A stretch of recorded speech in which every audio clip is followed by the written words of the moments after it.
We're going to wrap up with a final panel discussion, a great panel, I might say, on how environmental and labor innovation are boosting the bottom line in the nation's economy. As we've repeatedly heard through this conference, we know that it's a false argument to say we must choose between a healthy environment and a strong economy.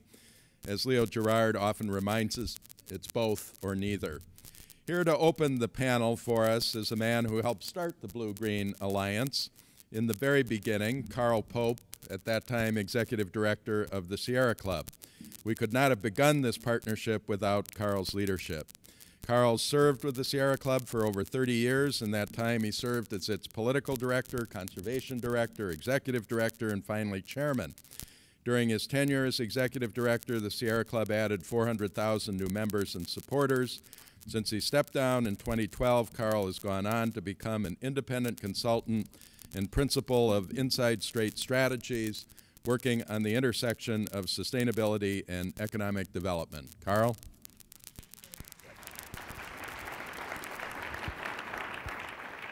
Well, we're coming to the end of this wonderful conference, and it's all about the bottom line. Not just the financial bottom line, but the human dignity bottom line, the strong families bottom line, and the environmental sustainability bottom line. We have a fantastic panel here, and they're going to talk about their experiences, very different and very varied experiences, all adding up to a powerful narrative of how we build the kind of partnerships and alliances that President Trump talked about.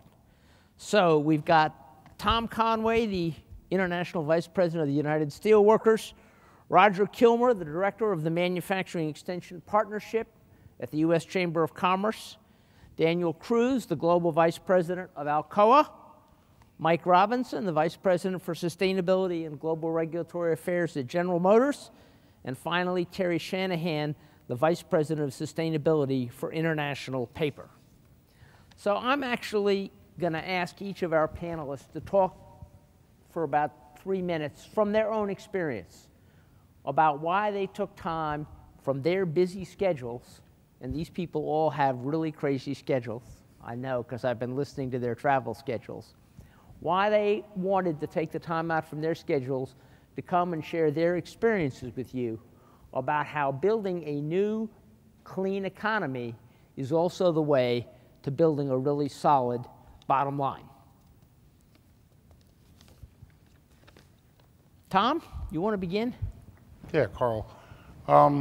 Look, for our union, as you know, as we've gone through these days and as we've gone through the founding of the Blue-Green Alliance together with Carl's organization at the time, for us, this has always been a crucial issue. Sort of the history of the steelworkers, a lot of times we'll talk about how it helps us in jobs and how in steels and aluminums and really what had traditionally been dirty industries we've cleaned up. But in the very foundation of our union, back when the steelworkers were in their infancy, in Denora, Pennsylvania, there was an event, a weather event called the Denora Death Fog. And one of the companies who was working there in the valley, the weather came in such a way that the pollution dumped into the valley, killed 20 people nearly immediately, hundreds of people got sick, and the employer and the community officials sort of wanted to sit back and say, well, that was a bad day, wasn't it? No one really wanted to take responsibility, and the steelworkers, for the first time, a labor organization, stepped up and funded a study to prove what had happened and that the pollution escaping this plant caused those deaths and really was just unsustainable, both for the workers in the plant, for the community, and for the people who lived around it. And from that day forward, the steelworkers were sort of open to these issues, understood their importance, worked on them, and it carries us forward today. We say all the time, we can have good jobs and we can have a clean environment, and we look to enforce that in our labor agreements and where we have an opportunity. Daniel, your company sometimes sits on the opposite side of the bargaining table from Tom, but you've also found ways to collaborate around some of these other broader issues. From Alcoa's perspective, why is being a good environmental citizen a good business practice? I mean, I think the you look at our industry and you look at the resurgence of, American manufacturing, which you're talking about, and you look at what the aluminum business and Alcoa specifically is now doing in the United States, and not only are we doing well in the United States, but what we are doing is benefiting from this green trend. Right. And so the metal itself is infinitely recyclable, it's light, and it's strong, and 75% of all aluminum ever made is still being recycled. I have to use that statistic every time we speak. 75% of all the aluminum ever made is still being used. Now that's sustainability. That's and a can, a water can or a Coke can, if recycled, is back on the shelf within 60 days. And that can uses 95% less energy to make if recycled than if made from the raw ore. Which is, so the metal itself is incredibly recyclable, and it's now becoming part of, I see a laptop, Apple laptop there. It's becoming part of consumer electronics, it's becoming part of phones, it's becoming part of building facades, and it's becoming a bigger and bigger part of both planes and autos. Mm-hmm. And on the plane side, we just invested in Lafayette, right. Created a plant well, created 75 jobs there. And on the plane side, you have now the big single-aisle workhorses from both Airbus and Boeing that are aluminum intensive, and that saves them 10% weight, 20% fuel efficiency. And the 8 years of backlog on commercial airplanes that we're seeing is very positive for our bottom line. And the same thing on autos, and you see that. On autos, more and more of not only of in part thanks to the CAFE standards, more and more of the auto parts have become aluminum, so that now it used to be the radiator, it used to be the engine block, it's now the hood, it's now the entire frame, it's now the doors, it's now even the casing for the batteries in the hybrids or the electrical cars. And there, and Tom, you know this as well, in Davenport, Iowa, we just invested $300 million, creating 150 jobs to respond to the increase in auto demand. So for us, it's a good story. It's a green story, it's a good story, and we're looking at aluminum demand doubling by 2020, and it's green growth. So we're happy, and that's why I thought it was important to be here today. Great, thank you. Moving down the supply chain, what's it life like at the new General Motors, Mike? Well, it's an exciting time to be part of this company, Carl, and you know the history of a lot of our products and a lot of our practices. I want to finish on a point Daniel was just making, though. When we can take 10% mass out of a vehicle by using lighter weight materials, we basically get about a 6.5% improvement in fuel economy. So it's almost a one-for-one type of a trade-off, which is huge.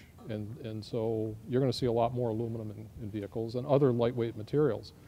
And a lot of our R&D time is spent figuring out how to use more and more materials that traditionally haven't been used in vehicles because it's transparent to the customer. The customer doesn't care as long as the vehicle does everything the vehicle is supposed to do. So if we can get those kinds of improvements, it makes sense for everybody. It's been a great 3 years since we went through this awful baptism of reorganization that we had to go through as a company, and I think through that ordeal, the company has come out much stronger, much better, financially stronger, better with our relationships with our unions and with our partners that are NGOs. And I think I would share this with you in this group.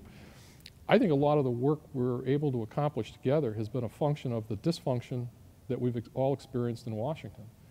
And I think out of necessity, we have figured out ways to get things done together that we maybe haven't been so successful getting done in the past. So I view it as a tremendous opportunity going forward for all of us. And I'll steal ahead a little bit in terms of why this is important to me.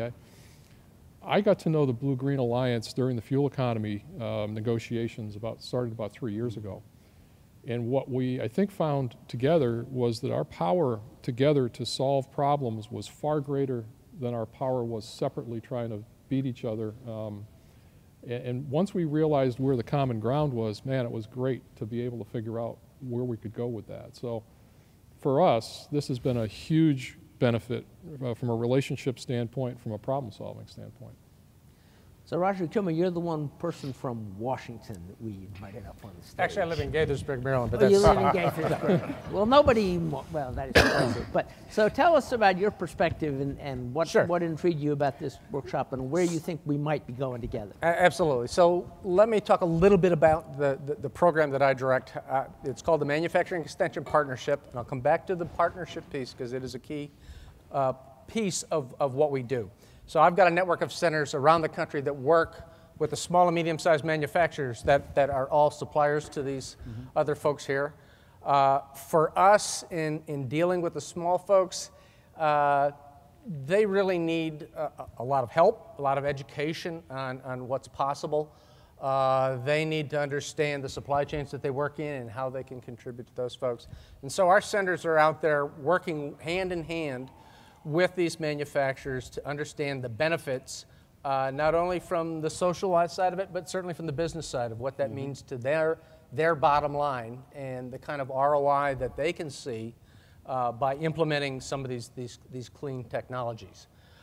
Certainly from, again, the partnership piece of it, I like to think of us as very different than a lot of the rest of the federal government, or what perception you might have, in that we try to be very business focused.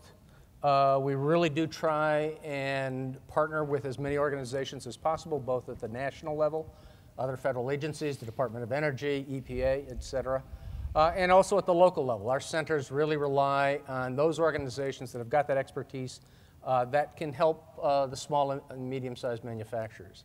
So for example, with the Clean Energy Manufacturing Center, we've done a lot of work with them in terms of outreach. A lot of it is educational at this point, helping our clients, our small manufacturers, really understand what the benefits are to them and to the environment and to the economy in doing these things. For our program, we're really focused, if you will, on the bottom line that the clients see. So we're focused on what they can achieve in doing these things through cost savings. But I can also tell you that jobs are an important component of this. And what we see at an annual level for my network of centers across the country is the ability to either retain or create about 60,000 jobs every year, which is an important part of that. Terry, you're sort of at the opposite extreme from Alcoa. You have a product which is not infinitely recyclable, but it's renewable. And I don't think 75% of the paper ever made in the world is still being turned into newsprints. What's from your perspective of different kind of company, what's this world of sustainability look like? How do you make yourself sustainable? Thanks, Carl. And you're right. You know, we represent the only renewable way that humans can communicate. So we're very proud of this record we have of more than 100 years of being the reason that millions of acres of land remains as forested land. And you know, this whole discussion is really focused on climate change, and one of the reasons I'm delighted to be part of the conversation, and there are really three reasons, but the first one would be that there are some really large things connected to climate change, and forests are certainly one of those. And as the world's largest forest products manufacturer, we have a special connection to the forests of the world, and a special responsibility that goes along with that as well. So that's kind of the first natural reason for wanting to be here, is that whenever we're talking about climate change, you know, there's a very natural connection. And green jobs are sort of part of who we are. The second reason is just who you are. The people here, you know, represent two incredibly important constituents for us and stakeholders in what we do and who we are. But you're also part of the third reason, which is we've been, as a company and certainly also as an industry, pretty silent for as much as maybe 20 years. We've been really disengaged. And we kind of thought, well, we're just going to keep our heads down and do our jobs and be busy and focus on making money, and everybody will trust that we're just doing the right thing, and everybody will just know that we have a good story, and you know, it's all about doing the right thing. But what we've learned, what we've realized only in the last, you know, maybe couple of years here, is that during the time that we were just so focused on all of that and just kind of quietly doing our jobs and going about our business, you know, some misperceptions and were forming about us and about what we do and who we are. And some concerns were forming about what we do and who we are. And we weren't answering those concerns or those questions. So a big part of what we've undertaken just in the last couple of years is an effort to engage and have dialogue and talk about who we are. And then the final reason is we want to get better. We're proud of where we are, but we're not satisfied. And we're becoming convinced that we can't get better just by ourselves. We probably can get better a little bit by pushing ourselves, but we need you to push us as well. We need external stakeholders to really challenge the way we think about ourselves. So, Carl, those would be kind of the reasons that it feels like it makes perfect sense for International Paper to be part of this, but we're awfully glad we are. Thanks. Tom, you represent an industrial union. In fact, at this point, you represent the quintessential industrial union. But that process by which steel and rubber and oil and chemicals and atomic and paper came together was also over a period of about 20 years when I think it's fair to say the United States government says we don't have to manufacture anymore. Yeah. Can you talk about what you would say to people in Washington today about what they need to do to bring back the manufacturing base that helped make this country great? When we think about manufacturing, you think about the economy and with all of these companies, we have relationships with every one of these companies, and even at General Motors, not pure UAW, we have had direct contract relationships with GM over the years, and try and bring that forward. So manufacturing companies and the MEP program that we've worked closely with in a lot of states, trying to help our smaller manufacturers survive and transition to a green economy has been important. For us, it's kind of simple. We've watched our GDP, which used to be 26, 27% based on manufacturing, fall almost to the single digits, 10%. And where financial services in our country used to be 8, 9, 10%, designed to support manufacturing and the R&D associated with manufacturing, it's completely reversed. And now you find financial services sort of leading GDP and manufacturing fall to this small level. And frankly, we don't believe you can build a sustainable economy on selling each other financial services, on charging each other fees. And so if you don't, and the word extraction is a tough word, we understand that, but if you don't do good, clean, honest extraction, mine it, mill it, put capital and labor against something, add value and take it to a market, that's how you build a sustained economy, and that's how we think manufacturing plays an important role in our economy. And the hoodwinking of the last 30 years of financial services has collapsed. We've seen it occur, you know, since the first half of 2008, and things aren't getting better in terms of jobs. So the ability to return jobs back to the U.S. is crucial, and this country needs to say to itself, this outsourcing of our manufacturing and this hollowing out of good manufacturing communities, is it really good for our nation as a whole? And it's a fight we're always in, and together with the environmental community, I think we're continually moving that along. Roger, when you bring your lessons you learn going around the country back to Washington, do you think Washington really gets it? Well, let me say, for the first time in the roughly 20 years that I've been in the program, this last year and a half is the first time that I've actually heard the word manufacturing spoken, spelled correctly, and used inside DC. It really has been a realization based on the economic issues that the country's been facing that manufacturing is really the path to solve those issues, both in terms of the economy and in terms of jobs. And so it's been refreshing for me managing a program that's involved with manufacturing to have those kinds of conversations, regardless of where it is in the federal government, wherever it is in Congress on the Hill. They now understand that manufacturing is a key aspect to be able to address and solve some of those issues. Complicated, though, because when you look at manufacturing and you look at how we're structured in the federal government, there's lots of bits and pieces and components in every federal agency that's here. So a lot of what the administration has been doing a lot of what I've been doing, a lot of the other federal agencies, is how do we work together to really get that coherent, cohesive solution and approaches to helping manufacturing generally. So it goes everything from the education to the finance to the technology and on and on and on, certainly the clean energy pieces. How do you bring all those together in a way that can benefit manufacturing? And in my case, especially for the small and medium-sized guys who really have a hard time understanding where they can find things and how they can use it to the best of their advantage. Daniel, aluminum is a wonderful metal, but the aluminum business hasn't always been a wonderful business to be in. And you guys have faced some real challenges. I'm curious if you could use Roger's services here to communicate your message to Washington. What does the aluminum industry and its supply chain really need from the government to be able to thrive and be more sustainable and take advantage of the wonderful properties you described for your metal?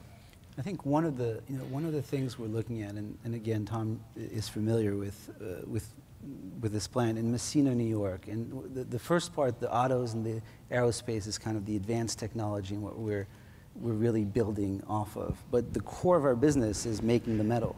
And we have this smelter in upstate New York. It's the oldest smelter in our global system, 120 years old. And we just announced last weekend that we were investing in upstate New York to modernize that smelter, keep the thousands or so jobs that are there, and that's because in part it's clean energy, it's hydro energy, so completely clean, and two, it's one of the best energy deals that we have in the world, right here in upstate New York. And then you see another part in the middle part when we make before we get the alumina to the smelter, we make it through a refinery.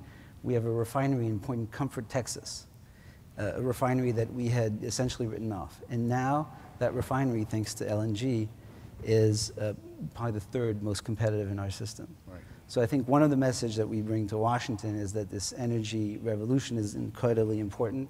And specifically on the LNG side, let's be measured in how we decide what our export policies are. You mean you would not want to ship it all overseas?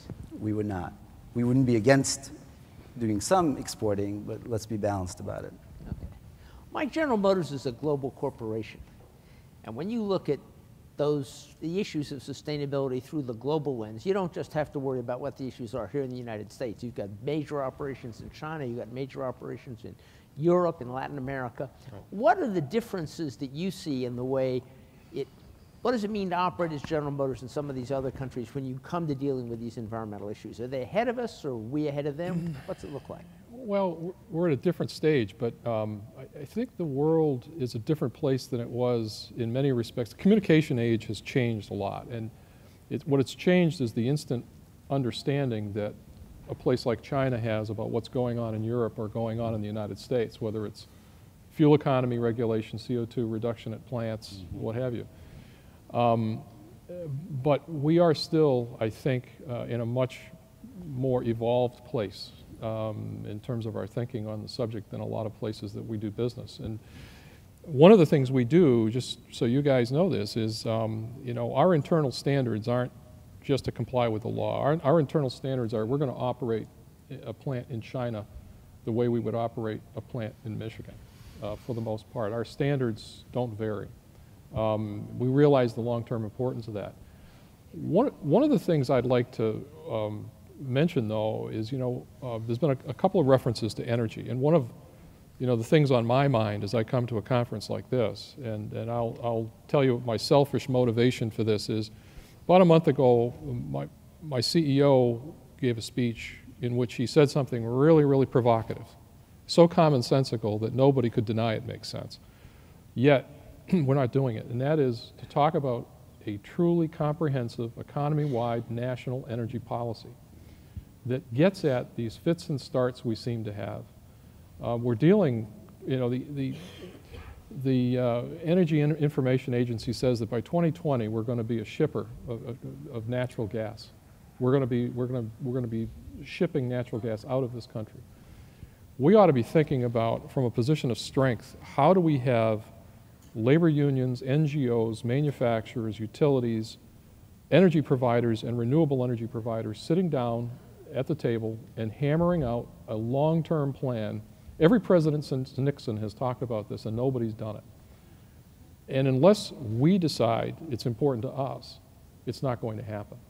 So what we've said is we ought to be thinking about this from the standpoint of improving the standard of living in America. And that means a couple of things. It's not about cash in the pocket by itself. It's about affordable, consistently available, cleaner water, cleaner air, lower CO2, better trade balance, and balanced budget. Those things can be accomplished, but we have to decide we want to do it. I'm going to do a quick little scientific survey here. And you're off, you can go off the government clock for this purpose. Turn the cameras off. All right, I want each of you to raise, that comment sounds very much like what we heard from President Trump, who said we need an energy and jobs plan in this country. And we've heard people talk about a manufacturing strategy. Right. And all of this involves the idea that the United States should actually act on these issues with intention, not just randomly. Right. So I want each of you to raise your hand, and you can show 0 to 5 fingers for how important you think it is for the future success of the things you care about that the United States get such an approach. How important is it that we actually develop a long-range national strategy for how we deal with our economy and the environment? 0 to 5 fingers. If we're thinking beyond the next couple of years? Yes. 20 years out, 20 years out. And he's actually a very careful man. You can tell me privately later. Okay. Terry, you represent a company that cuts down trees. And there are a fair number of people in this audience who love trees. And what would you... Have you got anybody in particular in mind, Carl? Oh, I probably know several. So I'd like you told me a story about your operations in India, which I thought were a good example, and that might be an opportunity to share a side of your company and your business with the people in the Blue-Green Alliance that they don't get. So would you talk a little bit about what you told me to learn about India? Yeah, I'd be delighted to, Carl. And you know, I said in the earlier start of the program that, you know, part of what we're committed to doing is talking and having conversation and telling our story. And hopefully also having a better story to tell because we're becoming a better company. But certainly we've got to communicate.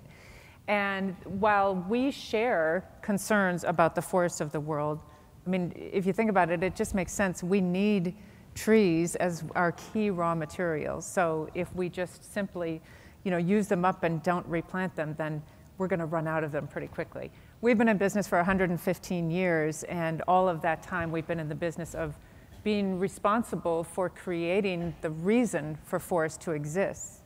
So it's really taking the story and just turning it right around on its head. And it's a hard conversation, but I've had it with a lot of people, and you know, they kind of walk away saying, gee, I just never thought about it like that before. So I'd ask each of you to think about it as, you know, a little bit of the opposite of what you might worry about, which is, oh, gee, if I use this piece of paper, then somebody, or this corrugated box or whatever it is, then somebody had to go cut down a tree. And the reality is that most of the forests of the world are working forests. So they earn a living, just like all of us have to do. Those acres of land have to earn a living. And in the US, that's even higher. It's almost 70% in the US. So our forests are working forests. Now, India is a neat story that I shared with Carl earlier. We have operations on 5 continents, and just a couple of years ago, we got into the Indian market, and it's just a really neat operation there. What we have are 2 paper mills, and what we do in terms of sourcing those mills with wood is we use a species of wood that is capable of growing in soil that won't support anything else. So you can't graze cattle, you can't grow crops of any kind. It's essentially kind of like sand. And there's a tree that will grow in such soil. It's called a casuarina tree. It grows to about between 20 and 30 feet tall in just 4 to 6 years, so it's really rapidly growing. And this tree is very spindly. It's only sort of this big around and doesn't have a lot of branches. It's kind of perfect to make pulpwood out of, to make either paper or board that is used for packaging. And so, you know, we have a program in place where we have suppliers of wood to these 2 mills. Now, it's really kind of astonishing because there are 40,000 families who are now involved in tree farming to support these 2 paper mills. And each one of them owns an average of about 1.5 acres of land. So it's just an incredibly small plot of land. But what that has meant to them is that they went from subsistence living with no housing and really extremely poor conditions. And now they have housing and they have an ongoing, sustainable way to make a living. And it's really an amazing difference in the quality of their life. And what we do is we provide the seedlings to these families essentially for free. And then they sell the wood back to us when it's mature and ready to grow. So we've taken land that really couldn't be used for any other good purpose and made it into tree farms. So we are delighted with that outcome, but we're also very pleased and feel very positive about the impact we have on forests around the globe, because again, it's a story of ensuring that these forests have an economic reason to exist, more so than worrying about cutting down a particular tree. It's giving the entire forest that reason to exist. Mike, GM made a big, bold bet on electrification with the Volt. What's been positive about that experience, what's been challenging, and what does it tell you about the future of innovation in the transportation sector? You're right, it was a big bet, and it's getting bigger because we're committed to it. The product, by the way, if you haven't driven it, you should. Let me ask you a question. How many people here have driven a Volt or another electric car? Good. That's good. I love getting people inside the vehicle, Carl, because if they aren't anticipating it and they don't know about what they're going to experience, the driving experience is second to none. I mean, the torque is there, the driving performance is there. It feels more like a sporty car than it does in a vehicle with great fuel efficiency. But it's part of a lot of different technologies that the portfolio that we've put together to address climate change, to address fuel and energy independence, really, in this country. In the next 5 years or less, you're going to see from us about 500,000 electrified vehicles of one type or another on the road. The Volt is going to be accompanied with that technology with a Cadillac product called the ELR. You're going to see a pure battery electric vehicle sold primarily at first in California and Oregon called the Spark battery electric vehicle. Again, it'll blow your socks off. It's so good. And it'll be less expensive than the current Volt. These are important technologies to us because not only are they important to meet the demands of basically the energy demands that we all face, but I think the technology embedded within these vehicles is American know-how at its best. Yesterday we had an event, small little event near here in White Marsh Township, Maryland, where we've decided to make our own electric motors to support the battery electric vehicles and the control systems for those vehicles. And that's a huge bet because we're not going to buy them off the shelf from a Japanese company. That would be the cheaper thing to do initially, but not in the long run, because not only can we develop the motors better with our own employees here in Maryland, but we develop the know-how here, and it becomes a core competency of our workers and our engineers. So we're thinking long-term, and this, to me, the beauty of the Volt is it's the #1, by the way, the #1 rated vehicle by Consumer Reports in terms of customer satisfaction. The customer experience with that vehicle has been second to none, the highest ratings they've ever recorded on that vehicle. And that's not accidental. It's because it's a really good vehicle, and people are really getting delivered to them what they wanted when they leased or bought that vehicle. But there's a lot of learning that's coming out of that. And it's the best vehicle we make aerodynamically. Well, that's turned into learning with other vehicles. We're going to be doing a lot with lightweighting materials. We're going to be doing a lot with electrification in various forms, whether it's a pure BEV or mild hybrids. But you're going to see a lot of electrified vehicles in the next 4 or 5 years. So we're a believer. Not everybody is, but that doesn't matter. We think we're right. And those are going to be American jobs. We've invested about $10 billion in the last 3 years in U.S., not worldwide, U.S. plants, and U.S. jobs. Daniel, you were talking about some of the new uses of aluminum. Looking forward 10 or 15 years, where do you see something that the audience would not expect to see as a use for aluminum? Where do you think there's something new coming over the horizon with your lightweight, infinitely recyclable metal? Well, we like the Volt, and we like the electrical cars in general. And the Volt, you have Alcoa wheels on the Volt, and it's aluminum intensive. And we're looking at 4 times the production of aluminum auto sheet in the United States.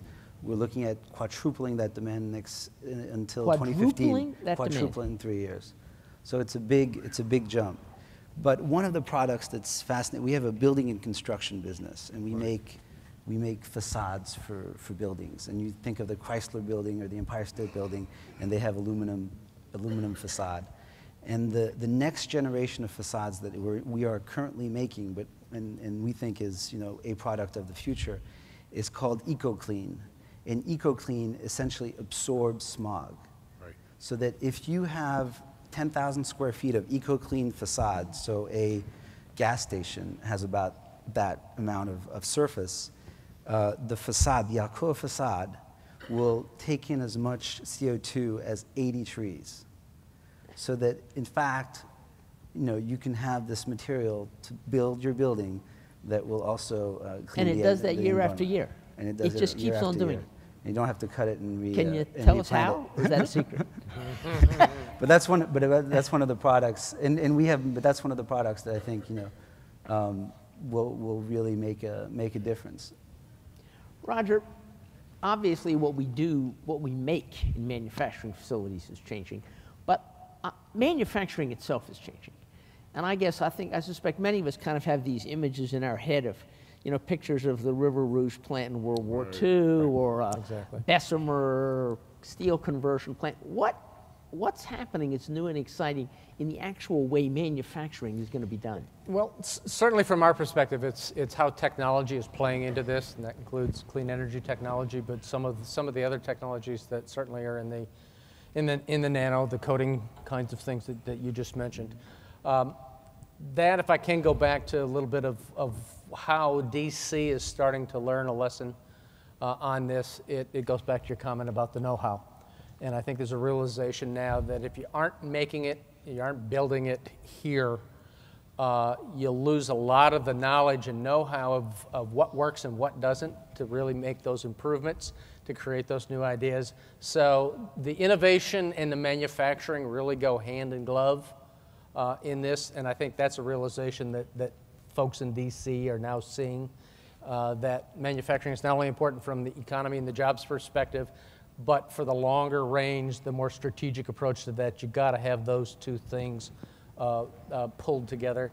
I think what we're seeing, and again, this goes to the small and medium-sized manufacturers we deal with, we're working with them to help mine their ideas in terms of what those innovations are that can help our larger folks that they're supplying to. And I know certainly that's been a trend for some period of time where a lot of the innovation, the ideas are being pushed down to the small guys, or conversely, we're looking at the small folks to what are those new creative things that we can bring into play. So I see there's a bigger role for the small and medium-sized folks. They need a little bit more help because they just don't have all the know-how and expertise and resources to do that, but that's really kind of where we come in to try and help them.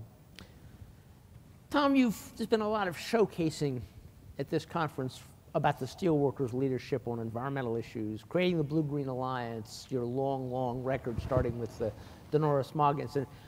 But my guess is that as the American economy has changed and as these sustainability issues have come to the fore, that the steelworkers have had to change the way they approach other aspects of their work, their relationships with the companies, their relationships with government. Can you talk a little bit about what you think is new and changing in the world of the United Steelworkers as a labor union, leaving sustainability aside? Look, these are all technological advances, and while we have a lot of issues with trade policies, technology costs jobs. When technology comes into the workplace, the workforce has to adjust. First, you've got to learn how to use it, It's going to replace what you've been doing, and it's often going to replace some of you who were working there. It used to be 20 guys with shovels digging a ditch, and someone showed up with a backhoe, and 19 of them were out of work.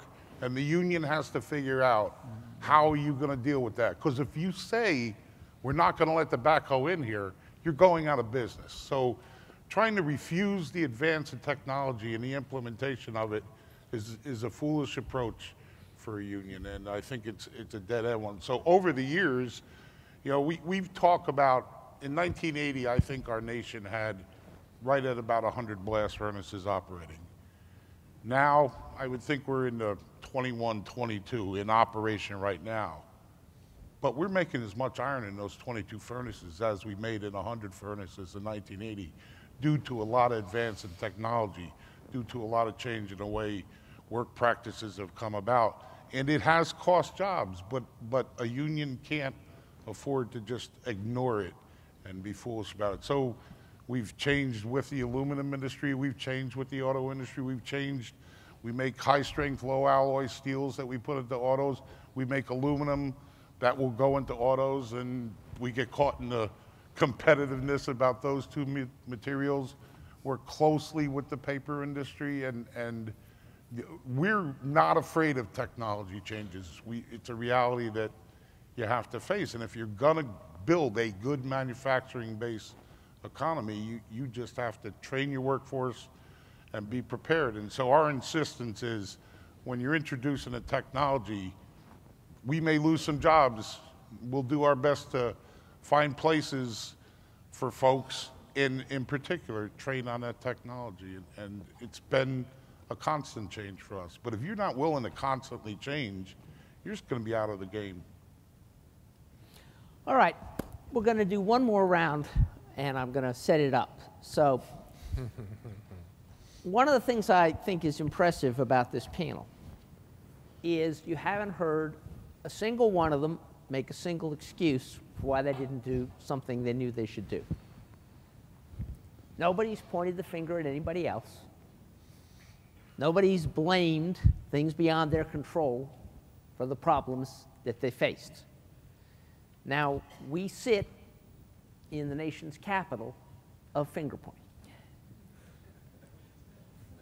So I'm going to give each one of them a chance, not to finger point, but to say one or two sentences that if they could really make every key elected decision maker in Washington absorb, what would your one or two key sentences be? And I'm actually, because I didn't prepare them for this, so that's not fair. I'm going to offer you mine first, and then we'll go to Terry, and then we'll go around. My sentence would be that when we elected you to public office, Senator, Congressman, Mr. President, you auditioned for the job of doing the public's business. You did not audition for the job of getting reelected. I think you need to shift your priorities.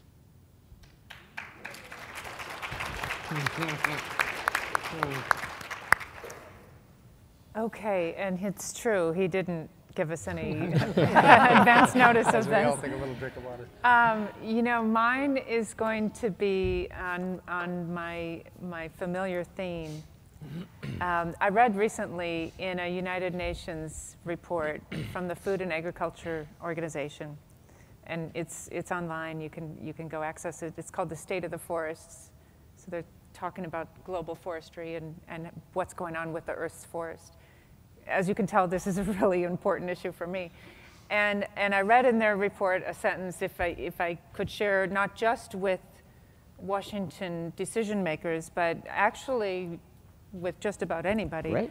Right. Many statements in it, but I'll just quote one, since we're only allowed a brief sort of moment in time here. And that is, what it said in the report was, one of the most difficult challenges that the forest products industry faces is to help people understand that the best way to protect a forest is to use it. And that would be what I would share. All right. Mike. I'll keep the sentences short. Think long term. I could say get your heads out of a body part we'd rather not talk about. Follow the science and cross the damn aisle. Hey. Daniel?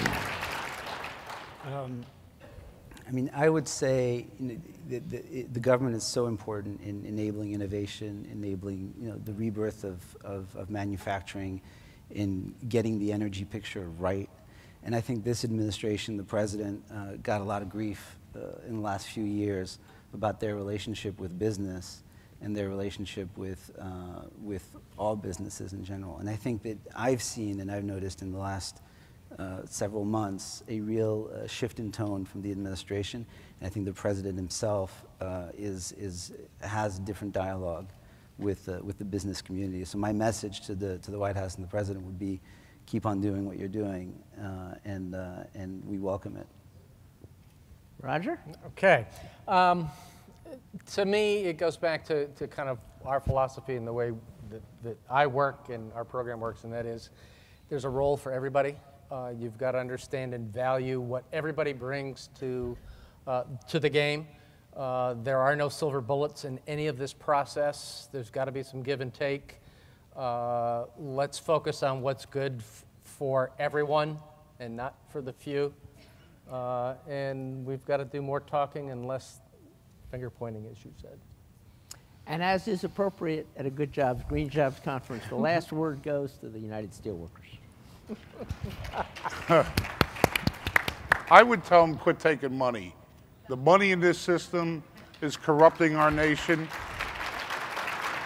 The Citizens United decision is corrupting our democracy. I think we have politicians who are forced into a system of fundraising that I think in their hearts they don't want to be in, but it's a system there. So if I could tell them to do anything, would just quit taking the damn money and figure out a different way to do it. Let's hear a round of applause for this panel.